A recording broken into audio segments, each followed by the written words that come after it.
শোনেন না বড় ভাই, সব কিছু হয়েছে আপনার এই বেশি কথা বলার জন্য। নেন এবার বড় ভাইয়ের আগে সুস্থ করেন। বড় ভাই, বড় ভাই বসার ব্যবস্থা করেন। আসসালামু আলাইকুম দর্শক, কেমন আছেন? আশা করি সবাই ভালো আছেন। আজকে আমরা রিভিউ করতে যাচ্ছি জনপ্রিয় নাটক সত্যের মৃত্যু নেই-এর ৩৭ নম্বর পর্ব এবং কথা বলবো ৩৮ নম্বর পর্বে কি হতে পারে এবং কবে আসতে পারে নতুন এপিসোড।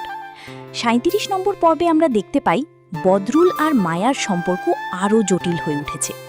আগের পর্বের ভুল বোঝাবুঝির প্রভাব এখনও কাটেনি।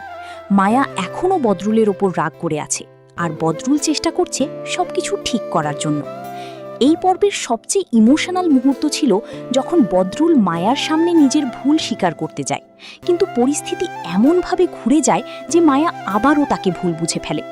এখানে দর্শকদের মনে একটা প্রশ্ন থেকেই যায়, আসল সত্যটা কবে প্রকাশ পাবে? এছাড়া এই পর্বে নতুন কিছু ইঙ্গিত পাওয়া গেছে যা থেকে বোঝা যায় সামনে আরও বড় কোনো রহস্য উন্মোচিত হতে যাচ্ছে। বিশেষ করে শেষ দৃশ্যটা ছিল একদম টুইস্টে ভরা, যা পরবর্তী পর্বের জন্য দর্শকদের আগ্রহ অনেক বাড়িয়ে দিয়েছে। এখন কথা বলি ৩৮ নম্বর পর্ব নিয়ে। ধারণা করা যাচ্ছে পরবর্তী পর্বে বদরুলের জীবনে বড় একটা পরিবর্তন আসতে পারে। হয়তো সে এমন কোনো সিদ্ধান্ত নেবে যা মায়ার জীবনেও প্রভাব ফেলবে। অন্যদিকে মায়াও হয়তো সত্যটা জানতে শুরু করবে ধীরে ধীরে। এছাড়া নতুন কোনো চরিত্র আসার সম্ভাবনাও রয়েছে যা গল্পটাকে আরও ইন্টারেস্টিং করে তুলবে। এখন সবচেয়ে গুরুত্বপূর্ণ প্রশ্ন, ৩৮ নম্বর পর্ব কবে আসবে? সাধারণত এই নাটকের নতুন পর্ব সপ্তাহে একবার করে রিলিজ হয়।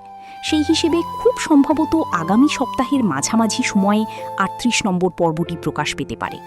এখন সবচেয়ে গুরুত্বপূর্ণ প্রশ্ন, ৩৮ নম্বর পর্ব কবে আসবে? সাধারণত এই নাটকের নতুন পর্ব সপ্তাহে একবার করে রিলিজ হয়। সেই হিসেবে খুব সম্ভবত আগামী সপ্তাহের মাঝামাঝি সময়ে ৩৮ নম্বর পর্বটি প্রকাশ পেতে পারে। তাই আপনি যদি এই নাটকের ফ্যান হয়ে থাকেন তাহলে অবশ্যই চ্যানেলটি সাবস্ক্রাইব করে রাখুন এবং অপেক্ষায় থাকুন পরবর্তী পর্বের জন্য। শেষে বলবো, সত্যের মৃত্যু নিয়ে নাটকটি ধীরে ধীরে এমন একটা জায়গায় যাচ্ছে যেখানে প্রতিটি পর্বেই নতুন চমক থাকছে। আজকের মতো এখানেই শেষ করছি। ভালো থাকবেন, সুস্থ থাকবেন। আল্লাহ হাফিজ।